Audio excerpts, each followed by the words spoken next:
अब हिँड्दै लागेको हामी 1-1.5 घन्टाको बाटो यो पहाडमा चढ्दै चढ्दै हिँड्दै मस्त ठाउँ छ फेरि यहाँ चिसो धेरै छ 9 बजेदेखि घाम लाग्न थाल्छ यता 4-5 बजेदेखि चिसो ठाउँ हो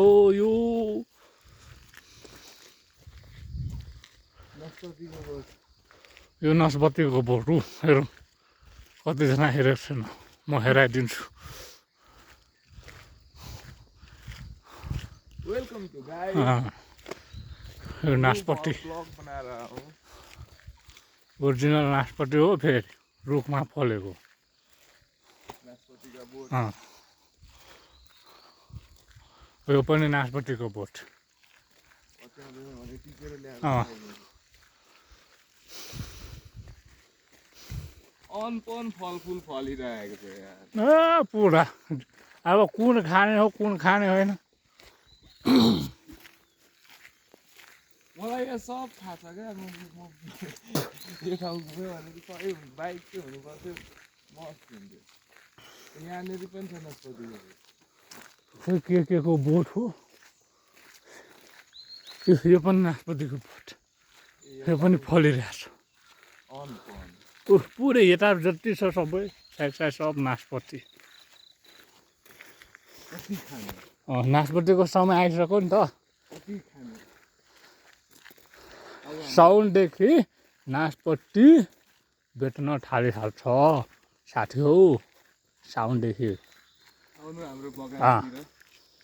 यो आउनु यो हाम्रो बगान छ धेरै टाढा छैन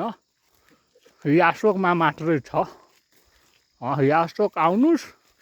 नासपति लिएर जानुहोस् फोन गर्नु न हौ त्यसलाई फोन उठाउँदैन कसलाई फोन गर्नु हिँडेरै जाने हो हामी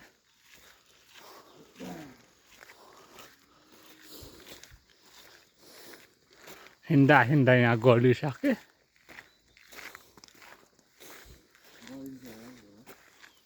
कहिले नचढेको मान्छे त गलिहाल्छ हौ चढेको छौँ हामी यस्तो बाटो यताको बाँस हेर त यता धान फलेर काट्न सकिहाल्यो मान्छेहरू उता हेर कति तल तल खाइछौ वाहरे जिन्दगी नदी पनि कत्रो तल हो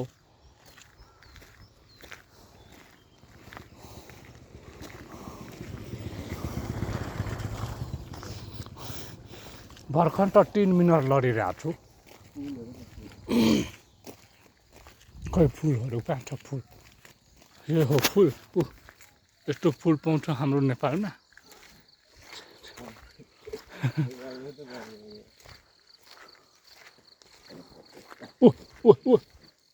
घुँड गरिरहेछ त हौ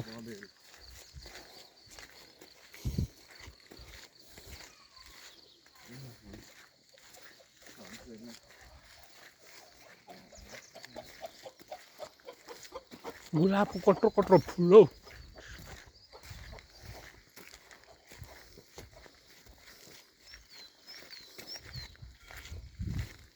डटमेनको बोट यो साङसुन्दरको लागि ठिक छ उन्तीको लागि ठिक नै जे पायो त्यो तोडेर मार्न थाल्यो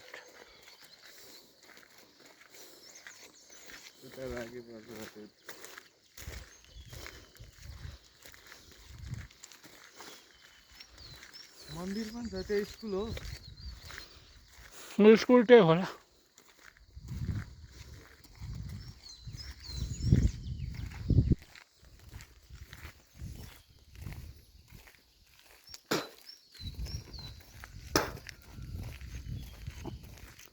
हाम्रोतिर यस्तो गर्नु सक्छ हेर त कस्तो खाइ माछाले मकै छरेर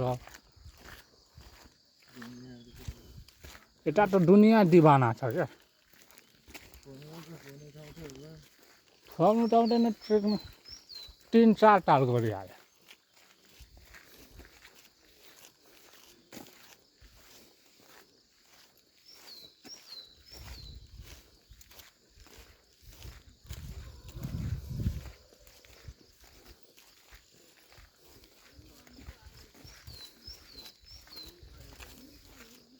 कहिले काहीँ हिँडेर पनि जानुपर्छ क्या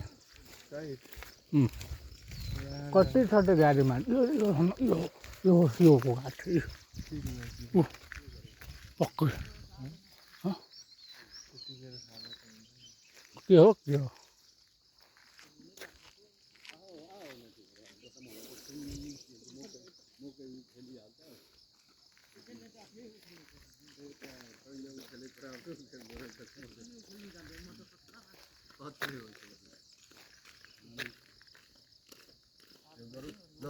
सोमबारबाट गोरु चाहिँ हुँदैन ल त्यो साइलाले भन्नु पर्यो नि त अगाउनु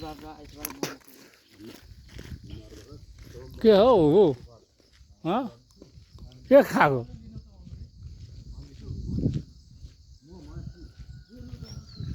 फेरि बिहोस नहोस्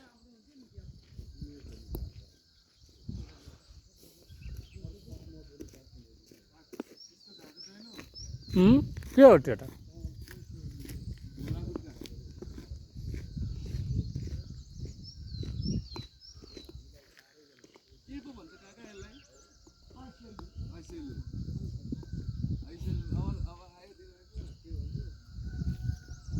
खान्छन्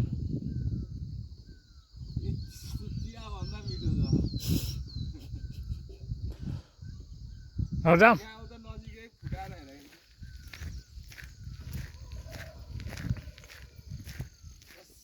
खाएको रहेन रहेछ यार यहाँको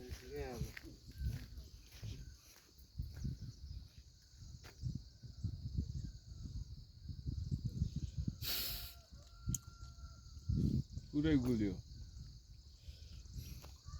ऐसेलु भन्छ यसलाई ऐसेलु हो यो हेर दिनभरि माल खाएर खाँदा पनि चित्तै बुझ्दैन त्यस्तो मिठो हुन्छ क्या एकदम पानीले भिजिहाल्यो त्यही भएर रुसैले खाँदैन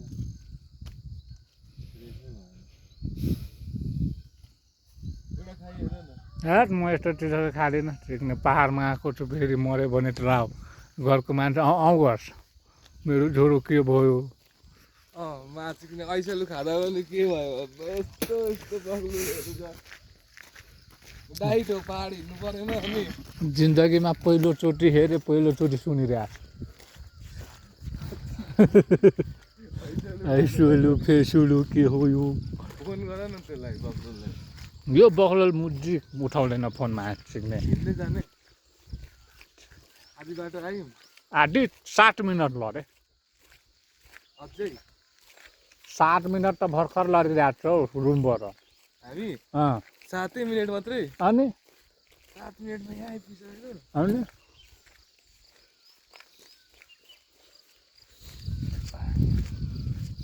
मैले देखेको थिएँ क्या सानो सानो केटाकेटीहरूलाई